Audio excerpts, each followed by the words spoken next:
Kita record je ya. Okay guys, bismillahirrahmanirrahim. Hari ini kita nak buat sambungan lah yang minggu lepas punya. Minggu lepas kita dah habis sikit. Kita berada pada page S1-13. Sambungannya pada page S1-13. Macam tu. Okay, now kita nak masuk ke alam seni, alam kuantum, alam kecil. Macam korang tengok cerita Ant-Man yang terbaru tu kan, yang dia masuk alam kuantum kecil tu kan. Pernah tengok tak? Dia jadi makro nak selamatkan mak dia Tengok ke? Dia tengok ke cerita tu? Cerita alam kecil. Oh, Alia pernah tengok ya. Okey, so ni adalah struktur atom. Okey. Struktur atom ni sebenarnya dia adalah paling, orang kata dia paling kecil lah. Tapi sebenarnya ada lagi paling kecil. Proton paling kecil. Dalam proton tu ada lagi benda lain. Okey, cikgu nak share dengan awak kejap ya. Atom boleh potong ke? Tak boleh potong dia. Cuma kita boleh agak-agak lah dalam tu ada apa. Kejap, cikgu nak share video nanti kita tengok.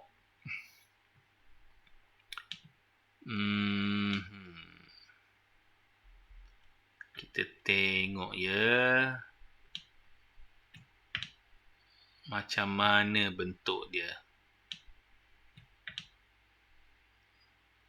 Okey, dah. Okey, nice. Okey, now cikgu nak tunjuk video ya.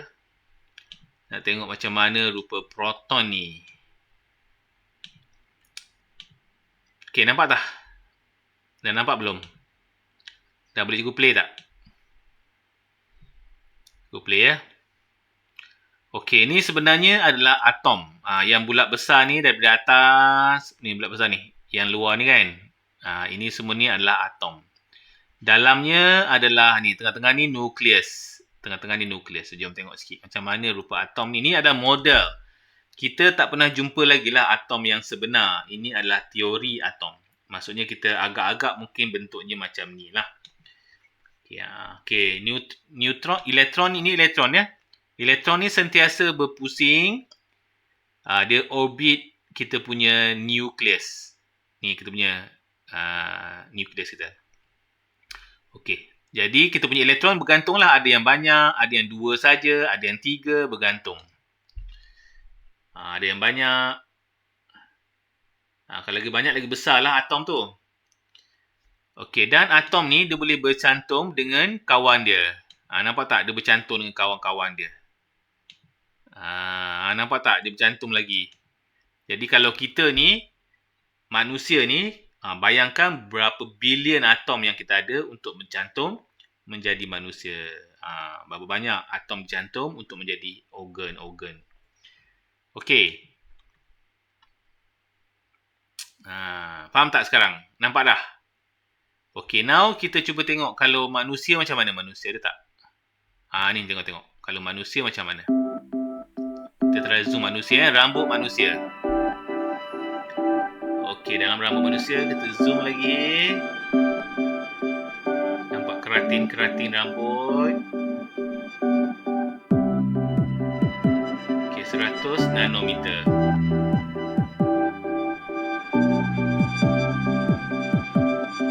Kecil lagi.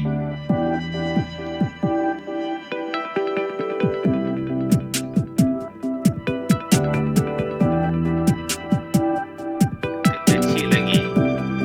Dalam rambut ada kecil-kecil keratin dia, microfiber. Kecil lagi rambut kita. Ni belum atom lagi ni. Ni belum atom lagi.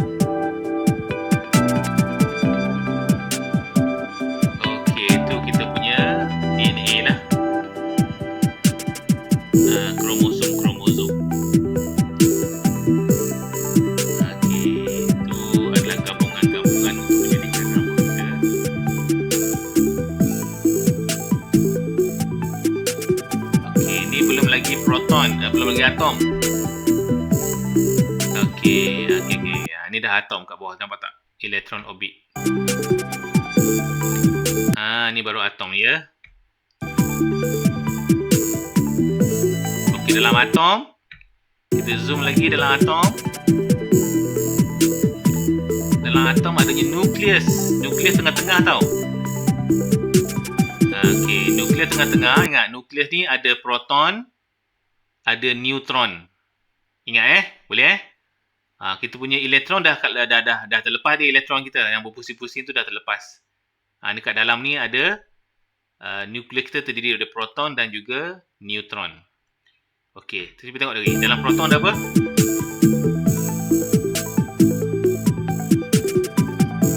Okey, dalam proton lagi ada lagi benda kecil. Namanya proton 1 FM. Dalam proton ada lagi benda lain. Jadi kalau yang kecil ni potong lagi mungkin ada lain lagi. Yang ini dia adalah andaian saja. Kita tak jumpa lagi tau sampai sekarang. Dia agak-agak je lah dalam tu ada apa.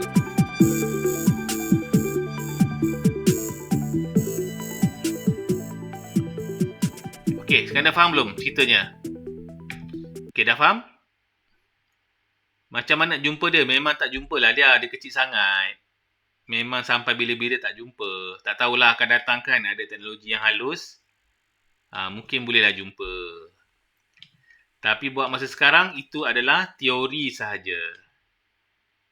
Sebab dia kecil sangat tak nampak pun. Tak nampak pun dia. Kalau nampak pun mungkin atom lah kot. Atom yang besar sikit mungkin nampak lah guna elektron. Guna mikroskop elektron. Jadi dia cuma menganggarkan dalam tu ada benda-benda lain lah. Macam mana dia boleh anggarkan benda tu? Sebab dia boleh buat kajian. Bila dia campur, katakan dia meletup ke. Bila dia campur, tak meletup ke. Jadi dia boleh agak lah dalam tu ada apa. Kecuali akan datang, kita boleh buat mikroskop yang betul-betul boleh zoom, nampak kat dalam. Allahu'alam. Mungkin zaman awak akan datang ada ke, tak tahulah. Okey, jadi berbalik pada soalan kita ni. Okey, jadi kalau ikut tadi kan dia zoom rambut tu. Ni semua ni namanya atom lah ni. Seketul ni atom. Okey. Jadi tengah-tengah ni nukleus. Ni kita punya nukleus. Nukleus terdiri daripada proton dan juga neutron. Okey, jadi yang mengorbit nukleus adalah elektron. Sebab itu elektron ni dia boleh bergerak, dia boleh terbebas keluar dan dia boleh diterima masuk. Jadi bilangan elektron ni bergantung kepada keadaan. Dia boleh keluar dan dia boleh masuk. Elektron tu untuk dia bertindak balas lah. Okey, jadi sekarang ni inilah model dia. Nak senang. Okey, jom kita jawab sikit soalan ni. Okey, Rajah 10 satu menunjukkan struktur atom karbon. Jadi setiap benda tu ada atom dia tersendiri. Mungkin ada atom yang kecil, mungkin ada atom yang besar. Dia bergantung kepada jadual berkala lah yang kita belajar tu kan. Okey, namakan zarah subatom. Okey, atom ni yang seketul ni. Yang kecil-kecil lain tu namanya adalah subatom. Sub kepada atom. Okey. Subatom. Sub. Jadi atom tu dah kecil. Dalam atom ada lagi sub dia. Lagi kecil. Okey. Jadi dia suruh namakan X dan Y. So, X tu apa? X tu dah tentulah elektron sebab kat luar. Manakala Y kat dalam adalah proton. Yang hitam tu proton, yang putih ni neutron.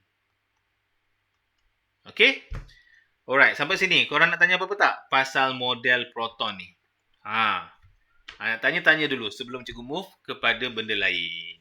Ada apa-apa nak tanya tak? So far so good. Kalau Alia tanya kata nak tengok ni memang tak dapat nak tolong lah nak tengok. Memang kita boleh tengok model sahaja. So far yang cikgu tahu kita boleh teropong sampai DNA je lah. DNA sahaja. Atom belum sampai lagi. Setiap unsur atom lain-lain ke? Betul. Setiap unsur mempunyai unsur yang berbeza. Dia bergantung kepada jadual berkala. Alia dah belajar kan jadual berkala? Ni. Dah belajar kan, betul tak? Jadi setiap label-label ni, setiap kotak-kotak ni dia mempunyai atom dia tersendiri. Jadi mungkin paling bawah paling besar lah atom dia. Okey, jadi lain-lain lah atom. Cuma model dia sama sahaja. Model dia sama. Dia sebab dia mengikut macam peredaran bumi dan matahari. Jadi dia agak-agak, mungkin tengah ni macam matahari, ini macam bumi lah kononnya. Dia agak-agak macam tu. Jadi so far, teori dia ni berguna.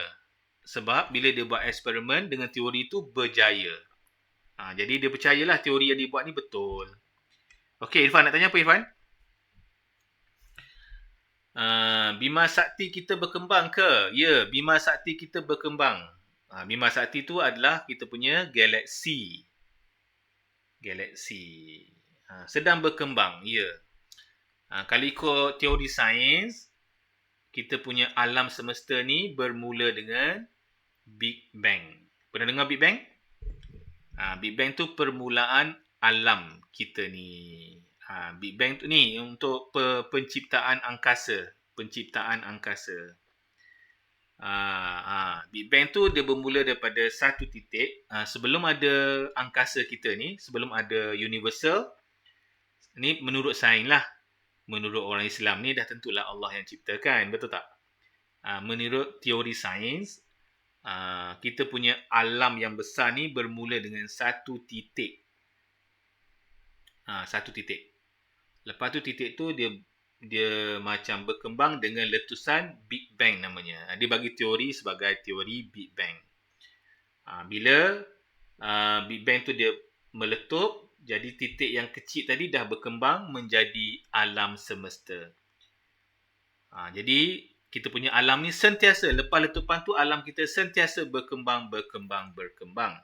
Seolah-olah kita meniup belon. Apa jadi kalau tiup belon? Belon tu akan jadi semakin kembang. Betul tak? Semakin kembang. Okey, jadi asalnya mungkin planet kita berada kat sini. Jadi bila berkembang, planet kita akan menjauhi antara satu sama lain. Sebab dia juga menurut berkembang. Jadi menurut sains, suatu hari nanti alam kita ni akan pecah. Collapse lah, dia panggil crunch. Big crunch. Big crunch tu maksudnya dah pecah. Jadi alam kita dah habis. Kiamat lah kira kan. Tu teori kiamat untuk sains. Kita sebagai orang Islam, percayaan kita lain lah. Dia pun teori saja, tak dapat dibuktikan betul ataupun tak. Jadi buat masa sekarang memang alam kita sedang berkembang. Tapi dia akan mati macam mana akan datang tak pasti. So macam mana dia berkembang? Dia berkembang selaju cahaya. Korang nampak cahaya bergerak laju? Selaju itulah kita punya universal ni berkembang. Jadi semakin besar lah, semakin besar. Macam mana saintis tahu yang kita sedang berkembang? Kerana dia dapati bahawa kita punya galaksi dengan galaksi sebelah ni setiap hari semakin jauh. Setiap hari dia semakin jauh. Menunjukkan bahawa kita punya universal ni sentiasa berkembang. Jauh. Faham tak? Jadi kita nak travel ke galaksi lain dah susah dah sekarang. Okey, Irfan. Dah, cikgu menjawab soalan awak ya. Dah lari tajuk sikit, Irfan. Dah lari tajuk kepada angkasa. Tapi tak apalah, boleh lah. Okey, boleh cikgu teruskan? Boleh. Cikgu teruskan kepada atom kita ni. Okey, so now kita nak merujuk kepada soalan yang berikut. Okey, namakan zarah subatom yang mempunyai sifat berikut yang tiada charge. Okey, kalau proton ada positif, kalau neutron dia tak ada charge. Jadi neutron lah yang neutral. Okey, yang boleh bergerak adalah elektron. Okey, elektron saja boleh berpusing. Dia boleh keluar dan dia boleh masuk. Elektron ni special sikit. Elektron ni sangat ringan. Okey, dah. Cikgu teruskan lagi ya. Okey, Raja 10.2 menunjukkan dua period yang diperbuat daripada logam dan satu lagi bukan logam. Boleh tak korang nyatakan satu contoh bukan logam? Apa bukan logam? Contoh bukan logam apa?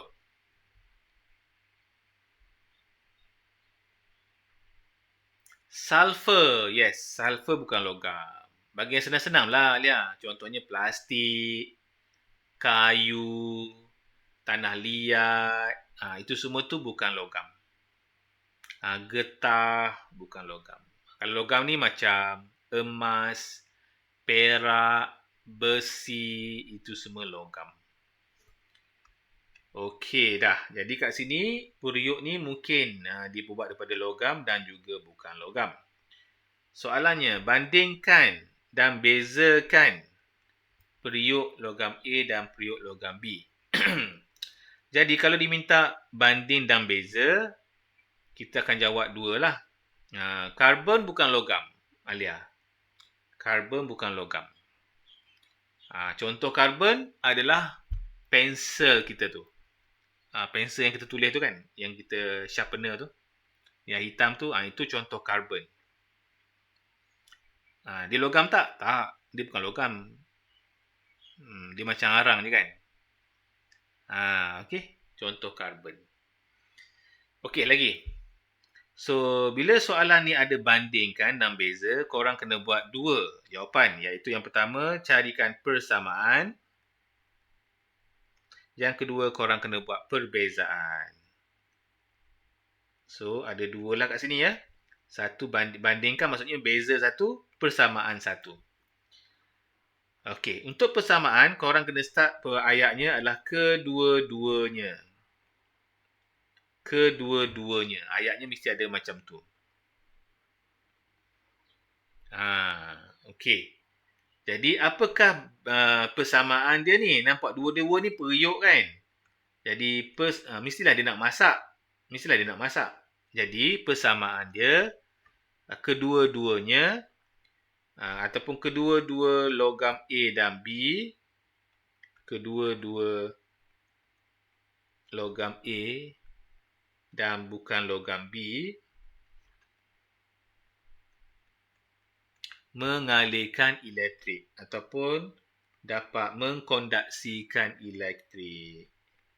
Mengkonduksi elektrik ataupun haba lah, dalam kini haba lah sebab dia pasak kan. Jadi kedua-dua ni boleh menyerap haba. Sebab itulah boleh memasak nasi ya. Irfan apa tu? Kedua-duanya boleh memasak. Betul, memasak tu maksudnya mengkonduksikan haba lah Irfan ya. Bahasa sains sikit. Kalau untuk memasak tu bahasa biasa Irfan. Boleh Irfan? Masak kan perlukan haba kan? Jadi Irfan nak jawab nanti, cuba kena fikirkan jugalah. Perkataan yang sesuai untuk jawab. Kalau kata kedua-duanya boleh masak, memang boleh masak periuk. Tapi kita nak jadikan dalam sains, kita cakaplah mengkonduksikan haba. Sebab masak perlukan haba. Okey Irfan, boleh? Jadi kalau kita tengok jawapan kita macam biasalah. Kita katalah haba. Penyebaran haba. Bukan penyebaran Alia, penyerapan haba. Penyerapan haba. Dalam kes ni penyerapan haba. Penyebaran haba tu macam matahari. Matahari dia sebarkan habanya dekat atmosfera. Itu penyebaran haba. Okey, bezanya apa pula? Apa bezanya?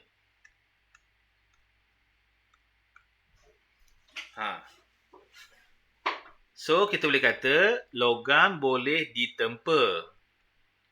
Logam boleh ditempa.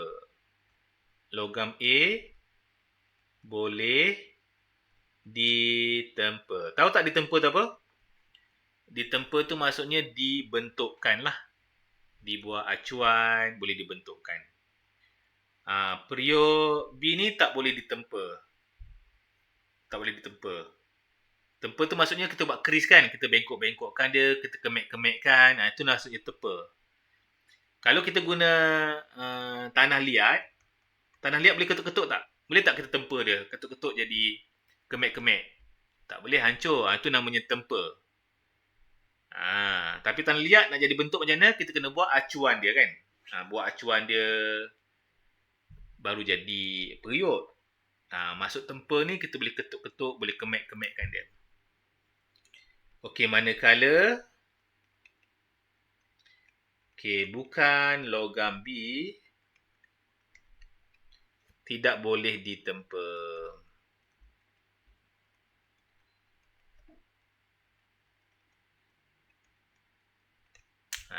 Macam tu. Okey, boleh terima sampai sini. So far so good.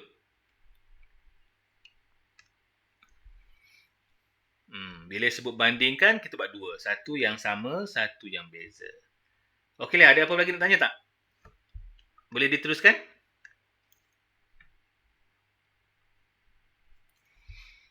Okey, now. Sekarang soalannya tanya, jika anda menjadi seorang tukang masak, kantin, periuk manakah menjadi pilihan anda? Berikan alasan, munasabah dan wajarkan keputusan anda itu. Okey, nak pilih mana-mana, okey je, tapi beri alasan yang kukuh. Okey, kalau Alia nak guna logam ke, nak guna bukan logam, tanah liat? Beri satu. Alia, kalau Irfan nak guna mana Irfan? Nak guna periuk besi ke, periuk tanah liat? Juga kat kantin ni. Apa pendapat korang?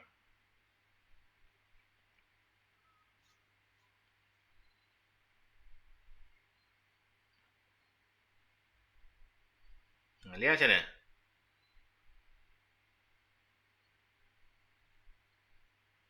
Besi yang ada getah. Okey, besi biasa ada getah lah, pemegang dia kan. Biasanya pemegang tu ada getah lah. Okey, now. Kalau cikgu akan pilih besi lah. Cikgu akan pilih periuk A. Satu markah. Kenapa cikgu pilih periuk A? Satu, dia cepat panas. Betul tak? Cepat dipanas. Ataupun konduktor haba yang baik. Konduktor haba yang baik. Cepat panas. Kalau guna tanah liat, lambat panas. Nombor 2, cikgu pilih sebab apa? Tahan lama, tidak mudah pecah. Tidak mudah pecah. Okey, kalau tanah liat jatuh pecah. Yang keempat nak pilih ringan.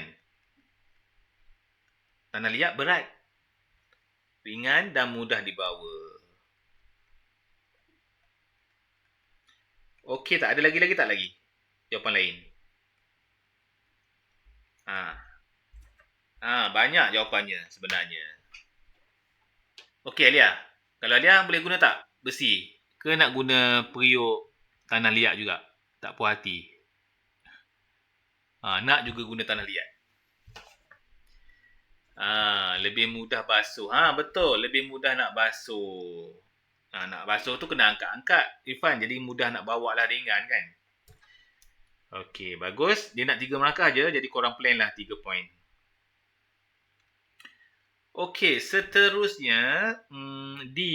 Makanan sarapan kegemaran Andy ialah bijirin jagung. Siapa suka makan jagung ni? Konflik. Telah mencampurkan dengan serbuk besi.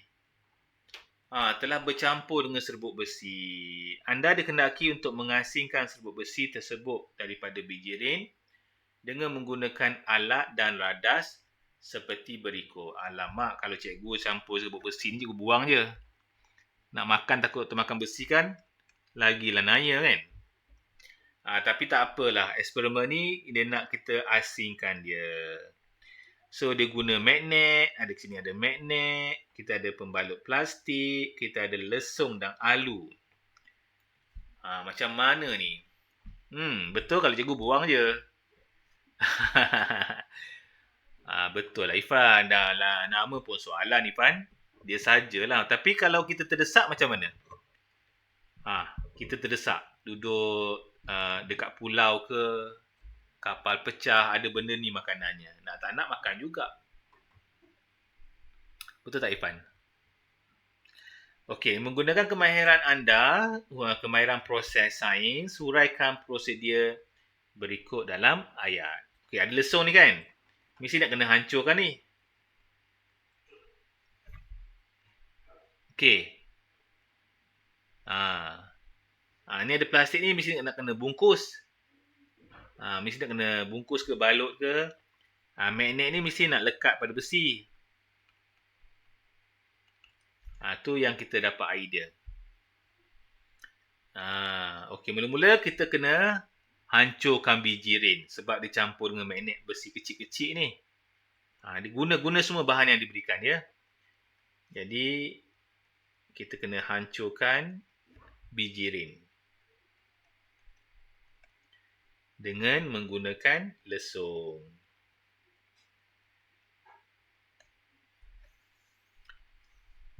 Okey, nombor 2, kita bungkus magnet lah sebab dia agak kotor kan. Kita balutlah dia.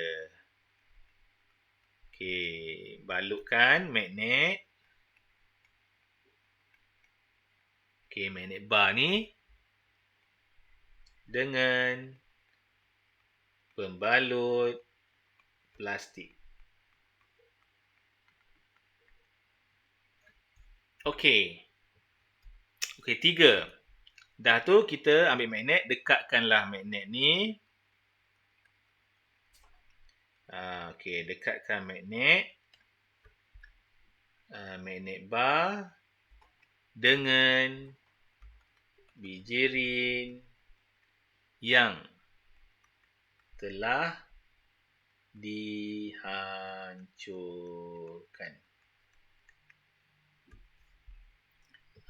Kita ambil lah, maksudnya ambil magnet tu, kita ni lah, nanti akan melekat lah besi-besi tu kan. Bolehlah buang, dah makan. Kalau cikgu tak makan dah, biar je. Cari yang baru je. Tak pasal-pasal lekat pula lah besi tu kan. Kalau biji rin dah hancur, cuma nak makan. Macam mana nak makan dia? Dia campurlah dengan air kot Lia. Habis terdesak macam mana? Terdesak macam mana Lia? Nak kena juga. Soalan je Lia. Tapi harap-harap kalau betul janganlah makan ya.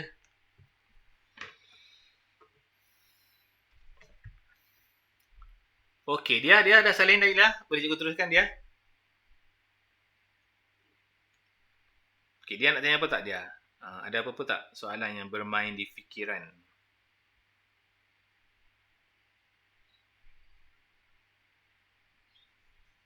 Tak ada, cikgu teruskan ya. Okey, kita nak masuk soalan yang ke-11. Okey, soalan ke-11 ni berkisah mengenai kita tengok pensel kita ni bengkok ataupun pendek. Kelihatan bengkok apabila dimasukkan ke dalam gelas yang berisi air. Okey, namakan fenomena ini. Okey, namakan fenomena ini. Apakah namanya?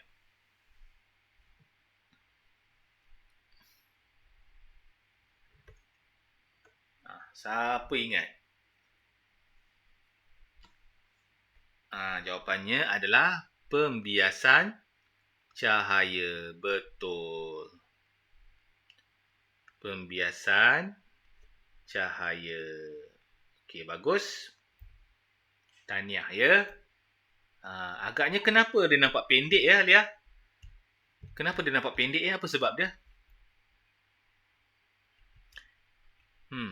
Kenapa dekat udara nampak biasa, dekat air nampak pendek ataupun nampak bengkok? Kalau orang tanya macam tu, macam nak jawab? Kelajuan cahaya dalam air tu dia slow. Betul. Dia merambat dalam air tu perlahan. Bagus Alia penjawapannya. Laju cahaya dalam air berkurang. Janganlah kita jawab lambat. Kita jawablah dalam bahasa sains.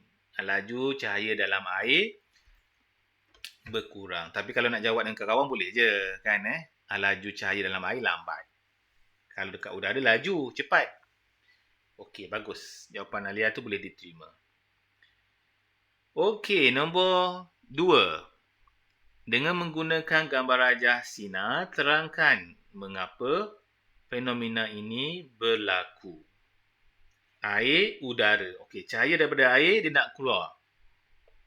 Okey, mula-mula nak buat apa dulu? Siapa tahu? Step pertama kita perlu lukis apa? Alia nak bagi cadangan tak? Step pertama cikgu perlu lukis apa, Alia?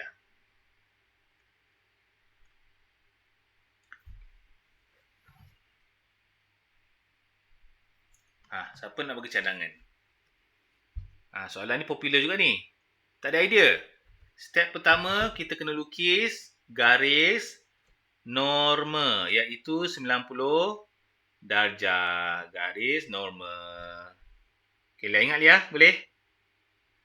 Kena lukis garis norma. Okey, boleh? Okey, lepas garis norma, cahaya tu mula bengkok. So, macam mana bengkok ni? Bengkok ke atas ke kat bawah?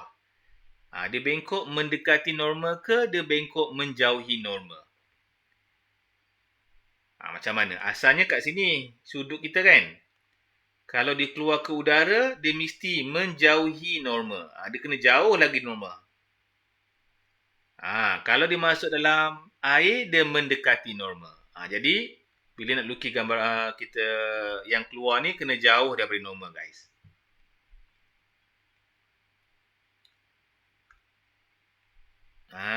Jadi macam tu. Okey, boleh. Kena jauh daripada norma. Nampak tak dia jauh? Sudut dia jauh kan? Okey. Kalau dia masuk dalam air ataupun masuk dalam blok kaca, dia mendekati norma. Kalau mendekati norma macam mana? Macam ni lah. Dia macam ni. Sebab dia dekat sikit. Okey guys. Jangan lupa buat anak panah sikit. Dia menuju keluar.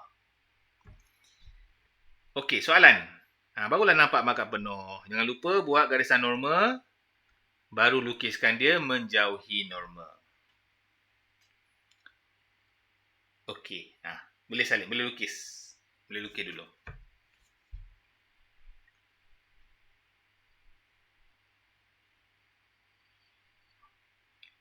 Lepas tu nanti kita nak explain.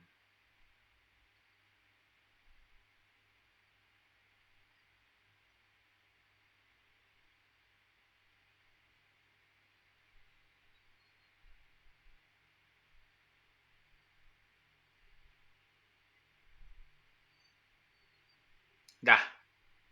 Boleh cikgu move kat bawah.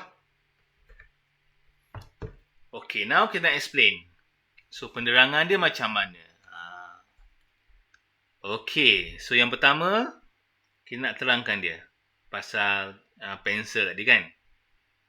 Okay, yang pertama adalah, kita akan cakap, pensel kelihatan bengkok.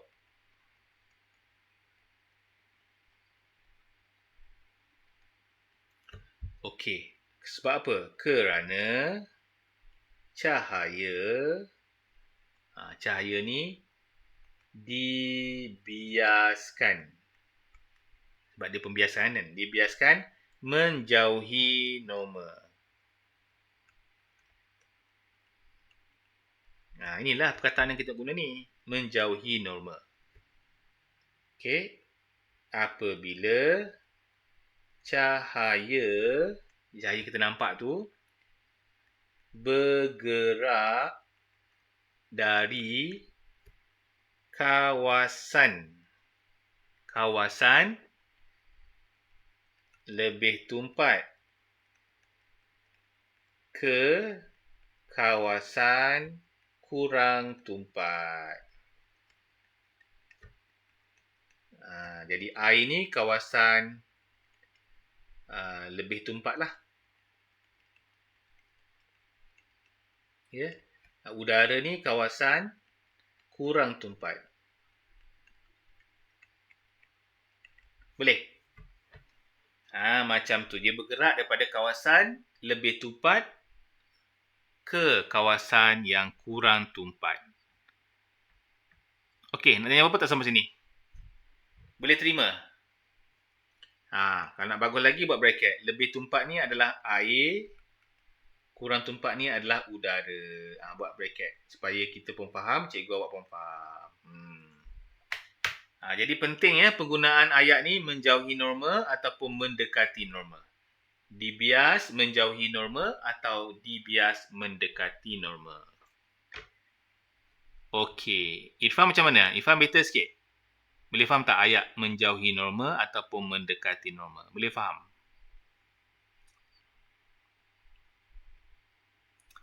Okey, bagus-bagus. Okey, salin dulu. Cikgu bagi masa salin dulu.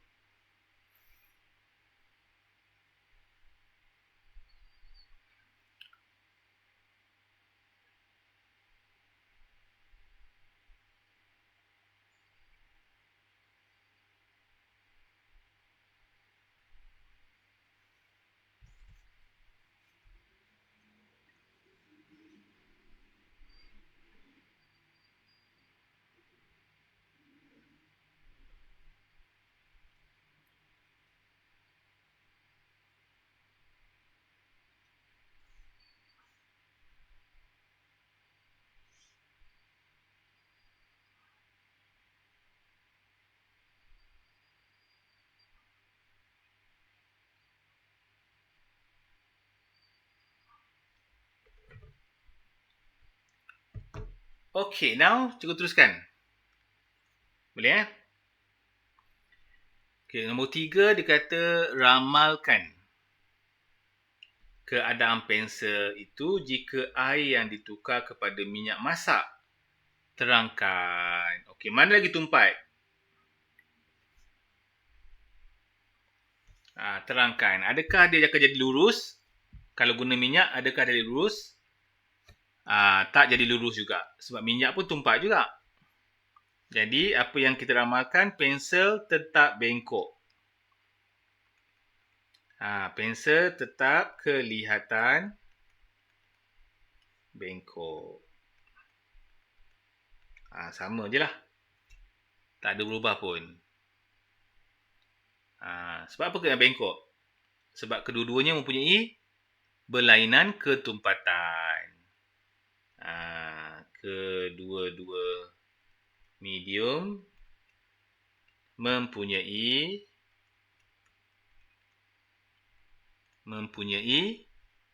berlainan ketumpatan.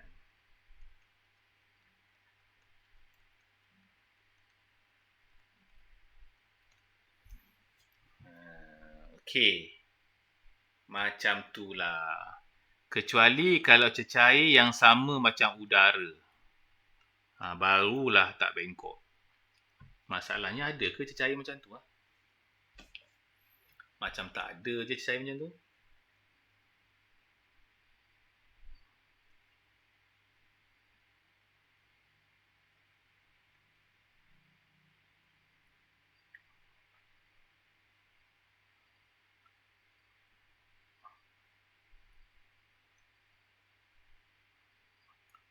Okay, now. Boleh cikgu move ke macam mana? Nak salin dah.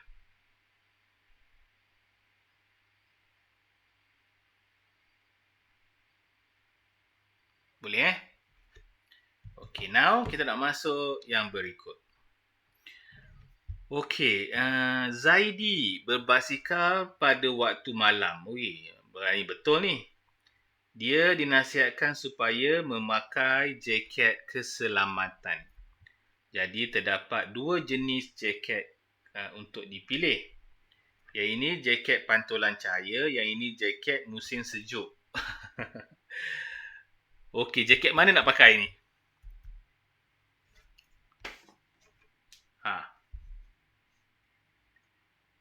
Pendapat awak, jaket mana nak pakai? Ke pakai dua-dua? Jaket musim sejuk dekat dalam, keselamatan dekat luar je.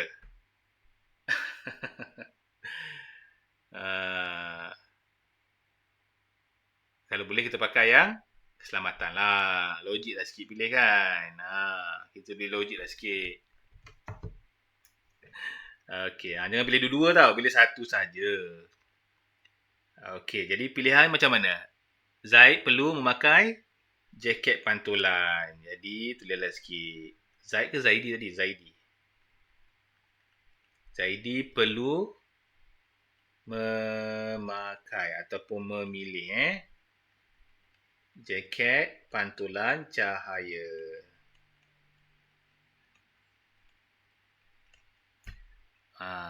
Okey, reason ni kenapa? Baru satu markah, ada dua lagi. Supaya pengguna jalan raya lain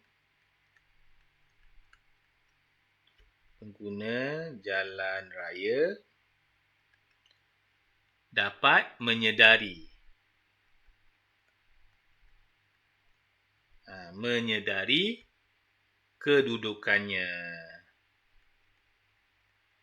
kedudukan beliau di atas jalan raya.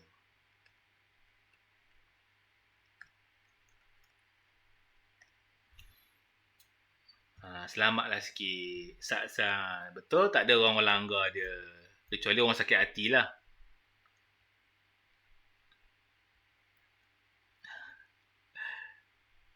Okey. Dah.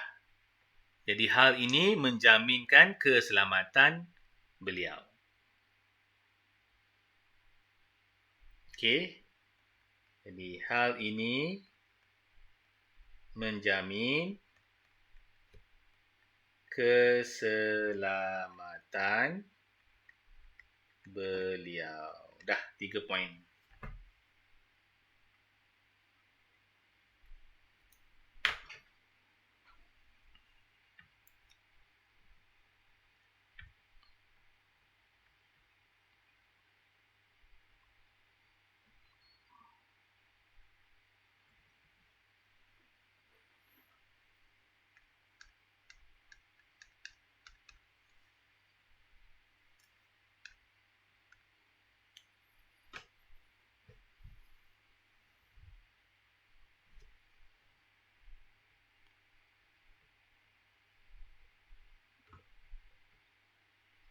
Okey, dah siap ke? Kita nak pergi satu lagi soalan terakhir kita. Wah, kalau siap awal ni balik awal kita. Soalan last kita.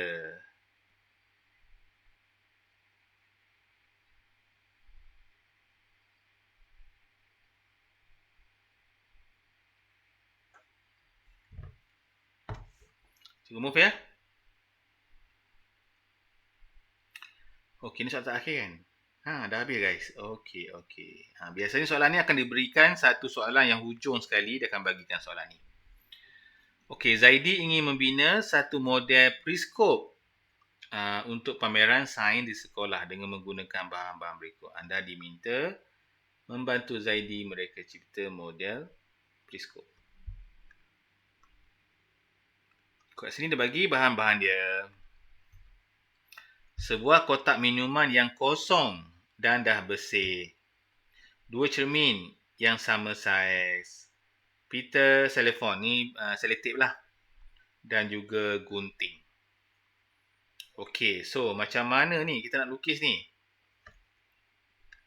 So mula-mula kita ambil kotak lah. Kotak. Kita buat cantik lah sikit ya. Tengah-tengah ni. Kotak. Okey. Lepas itu kita cuba. So kotak ni mesti ada lubang lah nak tengok kan. Okey, sini pun mesti kena ada lubang juga kat bawah ni. Macam tu. Okey, jadi kita punya mata kat sini lah mata kita. Ya, mata kita kat situ. Jadi cermin kita kat mana? Cermin kita letaklah dekat sini. Agak-agak lah. Sini satu. Nampak cantik sikit. Ini satu. Satu lagi dekat sini.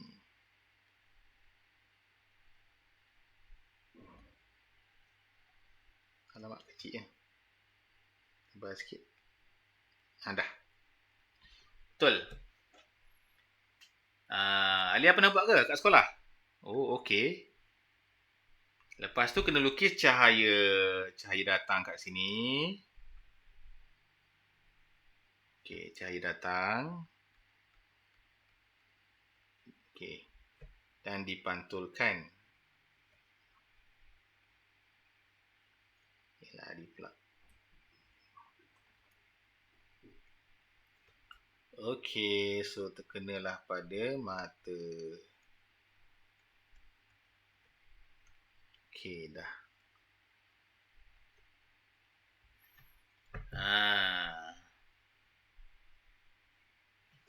Okey, jadi kita labelkan dia. So, inilah cermin. Okey. Bawah tu pun cermin juga. Ini adalah cahaya lah.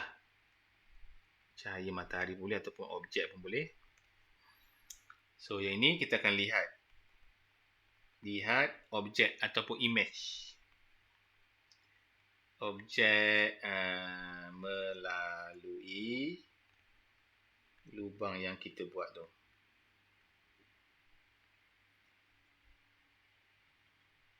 Dah. Jadi ini kita punya kotak.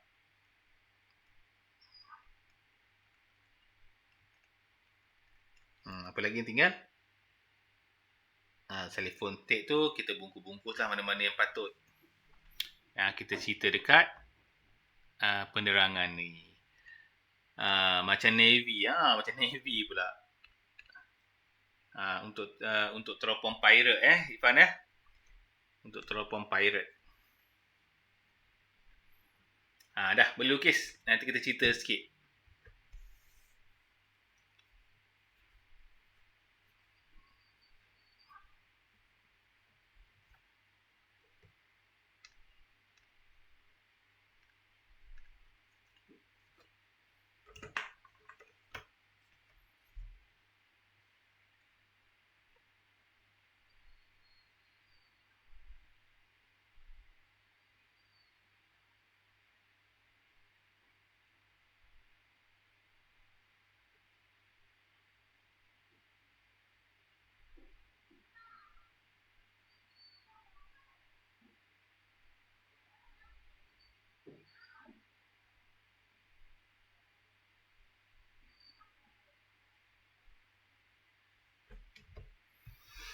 Okey, dah.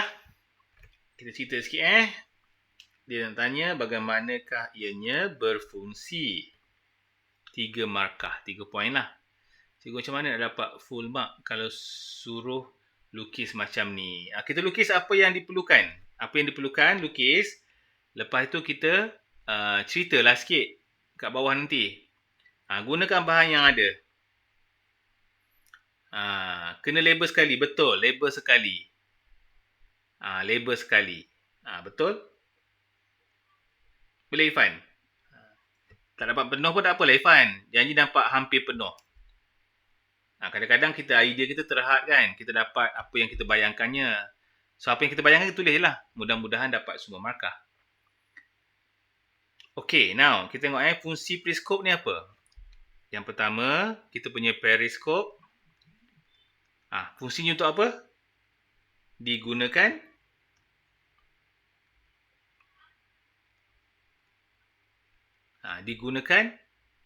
untuk melihat objek daripada yang terhalang. Terhalang, tak nampak. Okey, dah. Jadi kat sini, cahaya dipantulkan oleh kedua-dua cermin.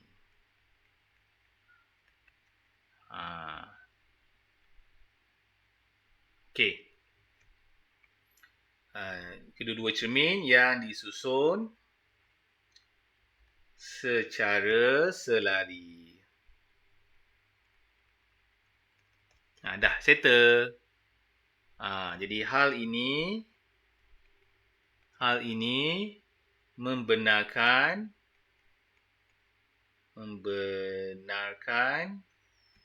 Apa nama Zaid dia? Zaidi membenarkan Zaidi melihat objek yang terhalang.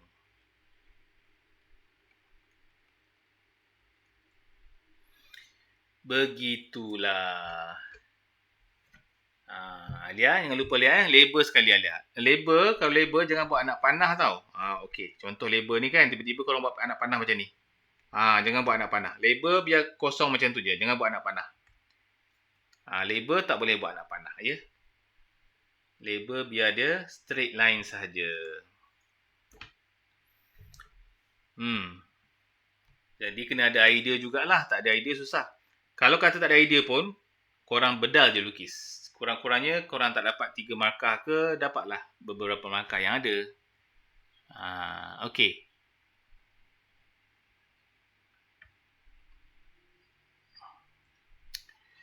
Okey guys, ngam-ngam lah hari ni. Kita ada masa lagi dalam beberapa minit ya. So boleh katakan ngam-ngam lah hari ni. Tahniah semua.